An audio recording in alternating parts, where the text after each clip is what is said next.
नमस्कार आप सभी को। हमने अपनी लास्ट वीडियो में सेक्शन 2 डिस्कस किया था और सेक्शन 2 में हमने क्लोज एफ तक डेफिनेशन जान ली थी। ये हमारा पार्ट 2 है। पार्ट 2 में आज हम फर्दर डेफिनेशन जानेंगे जो हमारी सेक्शन 2 में फर्दर डेफिनेशन रह गई थी, क्लोज जी से लेकर के क्लोज एल तक। ये आगे की फर्दर जो हमारी 6 डेफिनेशन रह गई थी, इसको आज इस वीडियो में हम कवर कर लेंगे। सेक्शन 2 हमारा इस वीडियो में कंप्लीट हो जाएगा। आज जो क्लोज जी है, सेक्शन 2 में जो क्लोज जी की डेफिनेशन में बताया गया है, फैक्ट इन इशू की डेफिनेशन यहाँ पर दी गई है क्लोज जी में। अब फैक्ट इन इशू से ये आपको समझ में आ रहा होगा, थोड़ा बहुत समझ में आ रहा होगा, कोई फैक्ट है और वो इशू में है। ठीक है, कोई फैक्ट का इशू है, वहां पर कोई फैक्ट, वहां पर कोई मतलब कि वहां पर ये प्रूफ नहीं किया जा रहा कि यहाँ पर ये फैक्ट है या नहीं है, तो उसको हम फैक्ट इन इशू बोलते हैं। मैंने आपको सिंपल लैंग्वेज में बताया है। अब इसकी डेफिनेशन को देखते हैं। इसकी डेफिनेशन यहाँ पर क्या कह रही है, मीन्स एंड इंक्लूड्स, मतलब कि जो फैक्ट इन इशू का मतलब, इसका मीनिंग क्या है और इसमें क्या क्या इंक्लूड होता है, इस डेफिनेशन में बताया गया है। Any fact from which either by itself or in connection with other facts, मतलब कि जो वो फैक्ट है वो उसका कोई कनेक्शन है किसी अदर फैक्ट से।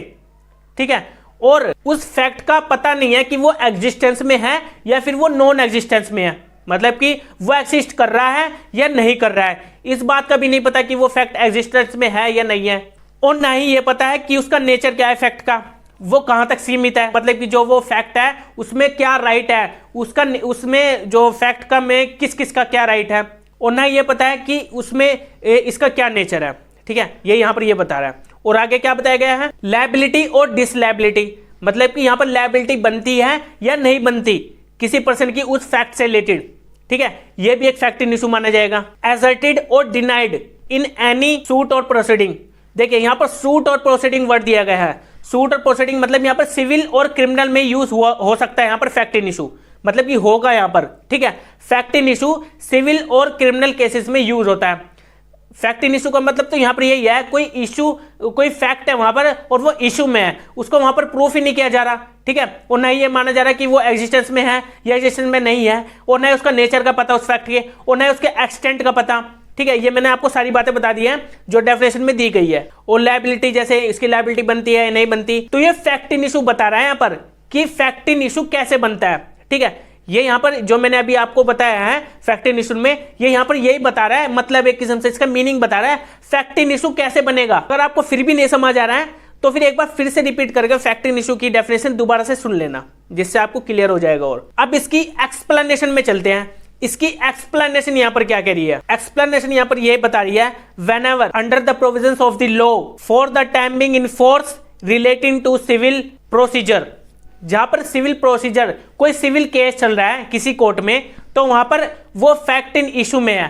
ठीक है, मतलब कि वहां पर जो फैक्ट है वो इशू में है, वहां पर उसका आंसर नहीं दिया जा पा रहा। लास्ट में क्या लिखी हुई है एक्सप्लेनेशन में, denied to the answer of the issue of fact, मतलब कि जहां पर डिनाइड हो रहा है उस आंसर को, मतलब कि उसका आंसर नहीं निकल कर आ रहा है उस इशू ऑफ फैक्ट का, जो वहां पर फैक्ट है जो इशू में है, तो उसका वहां पर आंसर नहीं निकल पा रहा, तो उसको हम क्या बोलेंगे, एक फैक्ट इन इशू बोलेंगे, जहां पर वो फैक्ट इशू में आ जाएगा। ठीक है, जिसका आंसर नहीं दिया जा सकता। इसी में ही एक इलस्ट्रेशन भी दी गई है, इलस्ट्रेशन से आपको क्लियर हो जाएगा कि ये फैक्ट इन इशू यहां पर क्या बता रहा है। ए एक अक्यूज्ड है, जो ए पर्सन ने क्या किया था, मर्डर किया था बी पर्सन का। अब जब उसका ट्रायल चला, उस केस का ट्रायल चला, क्योंकि ए पर्सन ने बी पर्सन का मर्डर किया था, तो उसका तो ट्रायल चले गई। अब जब वो कोर्ट में आई बात, तो वहां पर कुछ फैक्ट इन इशू में आ गए, मतलब कि वहां पर कुछ मतलब कि वहां पर ये माना जा रहा था कि किसी पार्टी ने ये बोला है, किसी पार्टी ने ये बोला है, लेकिन वहां पर वो इशू में आ गए फैक्ट, जो वहां पर फैक्ट पार्टीज के द्वारा दिए गए थे, मतलब कि वहां पर वो प्रूव ही नहीं हो पा रहे कि वहां पर वो माना जाए फैक्ट या ना माना जाए, तो उसको हम बोलते हैं फैक्ट इन इशू। अब इसमें जब उस पर्सन का मर्डर किया गया था, ए पर्सन ने बी पर्सन का मर्डर किया था, तो उसमें क्या क्या फैक्ट इशू में थे।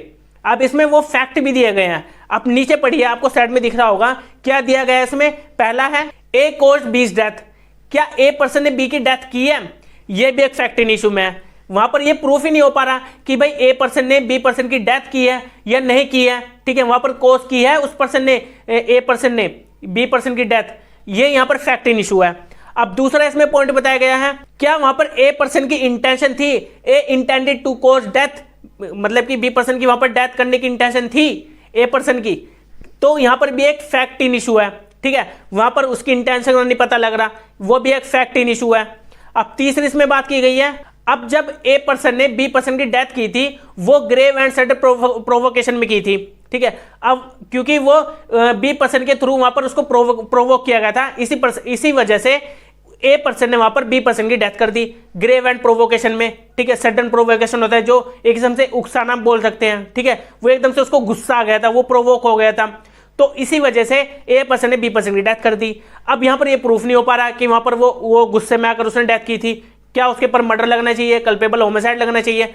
और आगे इसमें बताया गया है जब ए पर्सन ने बी पर्सन की डेथ की थी तब a person unsoundness of mind में था, मतलब कि वहां पर उसको पता नहीं लग रहा था कि जो वो एक्ट कर रहा है उसके नेचर का उसको नहीं पता था, अनसाउंड माइंड के कारण उसका मेंटल रूप से दिमाग उसका ठीक नहीं था, उसके सेंटर में नहीं था एक किस्म से दिमाग, तो इसी वजह से वहां पर उस पर्सन ने उसकी डेथ कर दी। अब वहां पर ये फैक्ट इन इशू है कि वो प्रूफ करे अपने आप को, वहां पर प्रूफ ही नहीं हो पा रहा, ठीक है।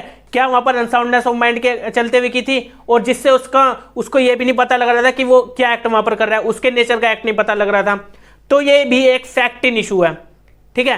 तो अब आपको पता लग ही गया होगा फैक्ट इन इशू किसे बोलते हैं और इसका मतलब क्या होता है, इसमें क्या क्या इंक्लूड होते हैं और फैक्ट इन इशू हम कैसे पता करें, जो इलस्ट्रेशन भी दी गई है इसमें। इलस्ट्रेशन को आप फिर से पढ़ लेना, ठीक है। अगर फिर भी आपको वीडियो नहीं समझ आए तो एक बार फिर से रिपीट करके इस वीडियो को सुन लेना। तो अब हम नेक्स्ट डेफिनेशन देखते हैं। नेक्स्ट डेफिनेशन यहाँ पर क्या बता रही है, जो कि क्लोज एच है।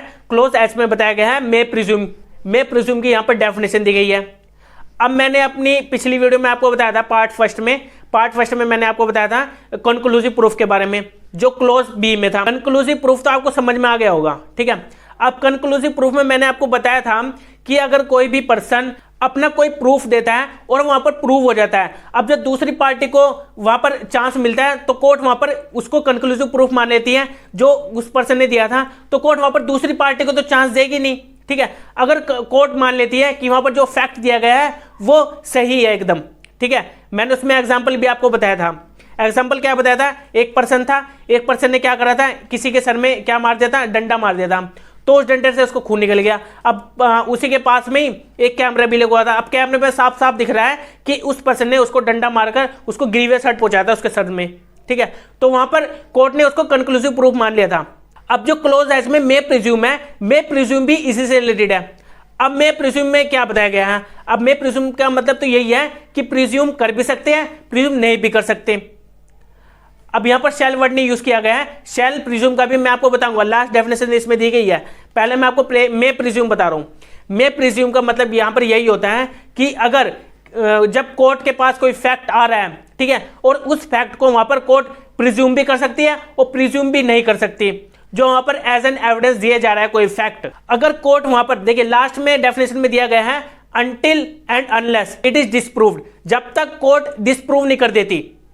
अगर कोर्ट ने डिस्प्रूव कर दिया तो इसका मतलब तो वहां पर यह है कि वहां पर फिर कोर्ट मान लेगी कि वहां पर जो फैक्ट है वो मान लिया जाएगा, ठीक है, जो फैक्ट दिया गया है। अब डिस्प्रूव तो किया नहीं है कोर्ट ने, और आगे बताया गया दूसरी पार्टी को प्रूफ करने के लिए बोल दिया कि आप प्रूफ कीजिए, ठीक है।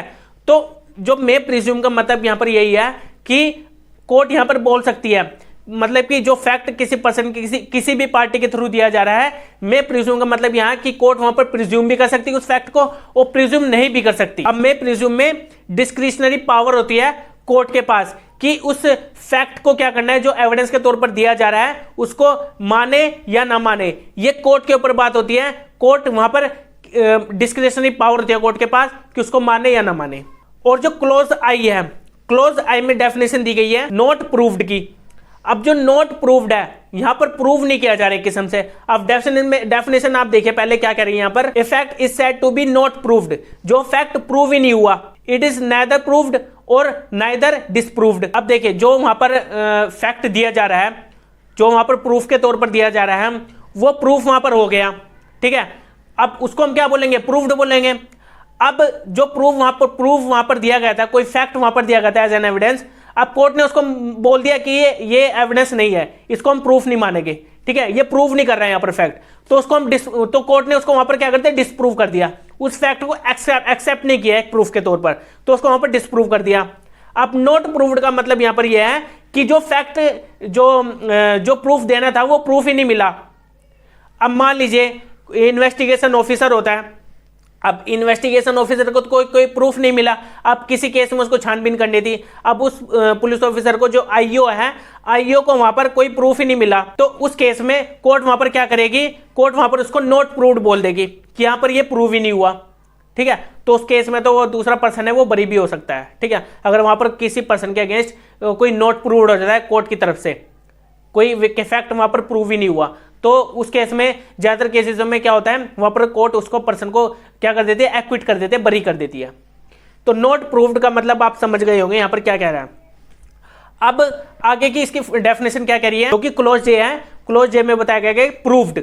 अब नॉट प्रूव्ड आपको समझ में आ गया, अब प्रूव्ड यहां पर वर्ड दिया गया है जो प्रूव हो चुका है। अब देखिए इसकी डेफिनेशन यहां पर क्या बता रही है, a fact is said to be proved, जो फैक्ट प्रूव्ड हो चुका है, जो फैक्ट दिया गया था किसी भी पार्टी के थ्रू, और वो जो फैक्ट है वहां पर प्रूव हो चुका है, कोर्ट ने उसको कंसीडर कर लिया as an proof after considering the fact matter before it. जब वो कंसीडर किया गया है, जो मैटर की आया था उस कोर्ट में बिफोर इट, और कोर्ट ने वहां पर बिलीव कर लिया कि जो वो फैक्ट है वो एग्जिस्ट करता है, वो उस केस के सर्कमस्टेंस से रिलेटेड है, और वहां पर वो प्रूव कर रहा है उसके सर्कमस्टेंसेस को, तो वहां पर मान लेगी कोर्ट की एग्जिस्ट करता है ये प्रूफ, और कंसीडर करेगी its existence so probable that a prudent man ought under this circumstances of the particular case. जो पर्टिकुलर केस है उसके सर्कमस्टेंसेस से वहां पर रिलेट कर रहा है वो प्रूफ, जो वहां पर एज एन एविडेंस फैक्ट दिया जा रहा है, उस फैक्ट को वहां पर क्या मान लेगी फिर कोर्ट, एक प्रूव्ड डॉक्यूमेंट वहां पर मान लेगी, प्रूव्ड फैक्ट वहां पर मान लेगी, और फिर वहां पर कोर्ट सपोज कर लेगी कि ये जो प्रूफ यहां पर दिया गया है, जो फैक्ट यहां पर दिया गया है, उस फैक्ट को एग्जिस्टेंस में है, उस फैक्ट को मान लेगी कोर्ट कि यहां पर ये एग्जिस्टेंस में है, उसको सपोज कर लेगी यहां पर, और फिर उसको क्या कर देगी, प्रूव्ड कर देगी कि यहां पर ये प्रूव हो चुका है ये फैक्ट। देखिए मैं आपको एक एग्जाम्पल के तौर पर समझाने की कोशिश कर देता हूं। अब जैसे कोई पर्सन है, अब किसी पर्सन ने किसी पर्सन के ऊपर, किसी अदर पर्सन के ऊपर कुल्हाड़ी से वार किया, ठीक है। अब जो कुल्हाड़ी से वार किया वो कुल्हाड़ी वहां पर रिकवर हो गई, उसको बरामद कर लिया गया पुलिस वाले के थ्रू। अब जिस कुल्हाड़ी के ऊपर फिंगरप्रिंट भी थे, जिस पर्सन ने उस कुल्हाड़ी का यूज किया था किसी अदर पर्सन को मारने के लिए, अब उसके ऊपर फिंगरप्रिंट भी मिल गए, ठीक है। तो वहां पर ये प्रूव हो गया, प्रूव हो गया ना, साफ साफ प्रूफ हो रहा है, तो उस फैक्ट को वहां पर मान लेगी, जो कुल्हाड़ी है, कुल्हाड़ी के ऊपर जो फिंगरप्रिंट है उसको वहां पर एक प्रूफ मान लेगी कि यहां पर ये प्रूव्ड हो चुका है, उस पर्सन के अगेंस्ट ये केस आ चुका है किस्म से, तो वहां पर ये एक प्रूफ मान लिया जाएगा। तो अब आपको ये क्लियर हो गया होगा जो प्रूव्ड की डेफिनेशन है यहां पर क्या कह रही है। अब चलते हैं अब हम नेक्स्ट डेफिनेशन में। नेक्स्ट डेफिनेशन यहां पर क्या बता रही है, रेलिवेंट। जो फैक्ट रेलिवेंट हो उसको कोर्ट यहां पर कंसीडर कर लेगी कि ये फैक्ट यहां पर क्या है, रेलिवेंट है। A fact is said to be relevant, जो फैक्ट है वहां पर उसको कहा गया है रेलिवेंट। फैक्ट के बारे में यहां पर बात की गई है। To another when it is connected with the another in any of the ways referred to in the provisions of this अधिनियम relating to the relevancy of fact. देखिए जो हमारी भारतीय साक्ष्य अधिनियम है इसमें सेक्शन 3 से लेकर के सेक्शन 50 तक दिए गए हैं जो रेलिवेंट फैक्ट के बारे में बताते हैं। जब हम सेक्शन 3 से लेकर के सेक्शन 50 तक डिस्कस कर लेंगे वो हमारे रेलिवेंट फैक्ट होंगे, ठीक है। आप मेरी सेक्शन 3 से लेकर के सेक्शन 50 तक जो मेरी वीडियोस है वो देख लेना, उससे आपको क्लियर होगा कि सेक्शन 3 से लेकर के जो सेक्शन 50 तक बताया गया रेलिवेंट फैक्ट वो यहां पर क्या बता रहे हैं, क्या वो रेलिवेंट है फैक्ट वहां पर जो कोर्ट ने कंसीडर कर लिया एज एन फैक्ट। जो फैक्ट वहां पर दिया गया है वो रेलिवेंट फैक्ट है जो किसी अदर फैक्ट से रिलेट करता है। अगर किसी अदर फैक्ट से रिलेट भी करता है तो उसको भी कोर्ट वहां पर क्या मान लेगी, एक रेलिवेंट फैक्ट मान लेगी। अगर कोई फैक्ट दूसरे फैक्ट से रिलेट भी करता है तो अब उसको हम रेलिवेंट फैक्ट मानते हैं। अगर कोर्ट को ये लगता है कि ये फैक्ट जरूरी है इस केस के सर्कमस्टांसेस के लिए तो उस केस में कोर्ट उसको कंसीडर करेगी उस फैक्ट को एक रेलिवेंट फैक्ट। अब ये भी आपको क्लियर हो गया होगा कि रेलिवेंट फैक्ट होते कौन से हैं। ये वैसे अभी तक आपको क्लियर नहीं हुआ होगा लेकिन आपको क्लियर हो जाएगा जब आप सेक्शन 3 से लेकर के सेक्शन 50 तक जो मेरी आने वाली वीडियोस हैं वो आप देख लोगे तो, ठीक है। तो अब हम नेक्स्ट डेफिनेशन पर बढ़ते हैं। नेक्स्ट डेफिनेशन यहां पर क्या बता रही है, शैल प्रिज्यूम।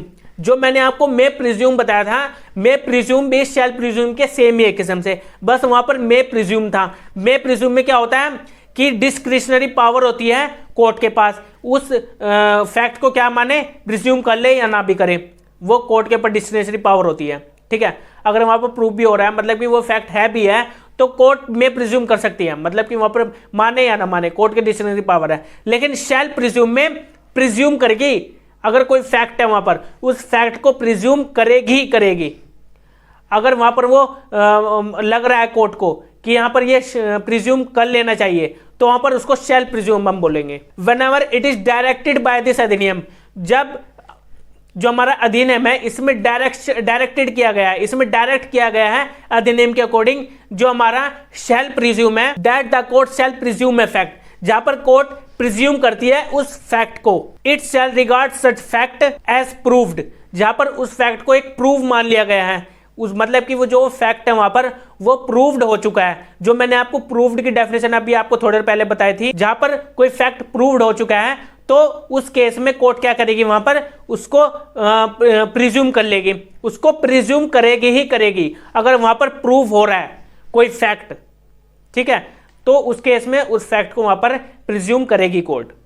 वहां पर डिस्क्रिशनरी पावर नहीं है फिर कोर्ट के पास कि उसको प्रिज्यूम करे या ना करे, वो मे प्रिज्यूम हो सकता है, लेकिन शैल प्रिज्यूम में अगर कोई फैक्ट प्रूव्ड हो भी रहा है तो फिर वहां पर कोर्ट उसको प्रिज्यूम करेगी उस फैक्ट को, unless and until it is disproved.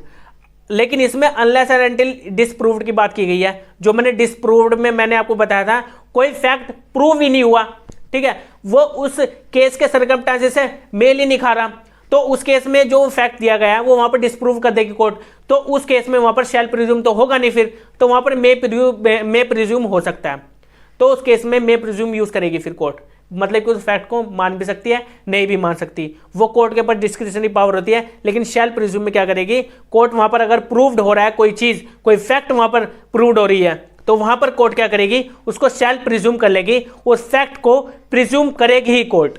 तो अब मैंने आपको बता दिए सभी डेफिनेशंस। अब जो हमारा सबसेक्शन 1 है कंप्लीट हो चुका है, जो डेफिनेशन से रिलेटेड है। अब सेक्शन 2 के सबसेक्शन 2 में चलते हैं। जो सबसेक्शन 2 है यहाँ पर, ये सिंपल सी यहाँ पर यही बता रहा है जो मैंने सभी आपको डेफिनेशन बताई है। अगर इन सभी डेफिनेशन में कोई अदर डेफिनेशन है और उसकी डेफिनेशन सेक्शन 2 में नहीं दी गई है, और उसकी डेफिनेशन दी गई है भारतीय नागरिक सुरक्षा संहिता, भारतीय न्याय संहिता या फिर इंफॉर्मेशन टेक्नोलॉजी एक्ट में, इन 3 यहां पर लॉज में दी गई है, कोई अदर डेफिनेशन जो हमारी भारतीय साक्ष्य अधिनियम में नहीं दी गई है, अगर उनकी डेफिनेशन दी गई है भारतीय नागरिक सुरक्षा संहिता, भारतीय न्याय संहिता या फिर इंफॉर्मेशन टेक्नोलॉजी एक्ट में दी गई है वो डेफिनेशन, तो उसको भी एक उसकी डेफिनेशन को मान लिया जाएगा, उसको यूज किया जा सकता है हमारी भारतीय साक्ष्य अधिनियम में। जो भी वर्ड यूज किए गए हैं हमारे भारतीय साक्ष्य अधिनियम में, उस वर्ड से रिलेटेड जिनकी डेफिनेशन दी गई है भारतीय नागरिक सुरक्षा संहिता में, भारतीय न्याय संहिता में या फिर इंफॉर्मेशन टेक्नोलॉजी एक्ट में जो दी गई है डेफिनेशन, वैसे जो इंफॉर्मेशन टेक्नोलॉजी एक्ट में जो डेफिनेशन दी गई है ना, जो इलेक्ट्रॉनिक रिकॉर्ड से रिलेटेड है, वो वहां पर मान लिया जाएगा जो इसमें वर्ड दिए गए हैं। अगर हमारी भारतीय साक्ष्य अधिनियम में यूज नहीं किया गया ना उसकी डेफिनेशन को, अगर डेफिनेशन नहीं दी गई है तो हम वहां से उठा लेंगे उसकी डेफिनेशन को, जो हमारी इंफॉर्मेशन टेक्नोलॉजी एक्ट है या फिर कोई अदर, जैसे कि भारतीय न्याय संहिता में दी गई है या फिर भारतीय नागरिक सुरक्षा संहिता में दी गई है, तो उनको भी हम डेफिनेशन के तौर पे यूज कर सकते हैं हमारी भारतीय साक्ष्य अधिनियम में। तो अब आपको क्लियर हो गया होगा जो हमारी सेक्शन 2 में डेफिनेशंस दी गई है, और अगर उनमें डेफिनेशन नहीं भी दी गई है और वो हमारी आईटी एक्ट, भारतीय न्याय संहिता और भारतीय नागरिक सुरक्षा संहिता में दिए गए हैं, तो उनको भी यहाँ पर ऐड ऑन कर लिया जाएगा एक किस्म से, ठीक है। ऐड ऑन ऐसे नहीं करेंगे, वैसे उठाकर पढ़ सकते हैं, ठीक है। तो मैंने अब आपको कंप्लीट करा दिया है सेक्शन 2 जो डेफिनेशन के बारे में बात करता था। अब हम नेक्स्ट वीडियो में जानेंगे सेक्शन 3 को, जो हमारी भारतीय साक्ष्य अधिनियम की सेक्शन 3 की वीडियो है, वो आप देखना ना भूलिएगा, वो काफी इंपॉर्टेंट आपके लिए जानना, जिसमें हम रेलिवेंट फैक्ट से रिलेटेड जो आगे फर्दर सेक्शन हो गए वो हम जानेंगे। सेक्शन 3 से लेकर के सेक्शन 50 तक आपके लिए जानना जरूरी है वैसे, क्योंकि यहाँ पर रेलिवेंट फैक्ट के बारे में बात की गई है। मिलते हैं नेक्स्ट वीडियो में, ओके बाय।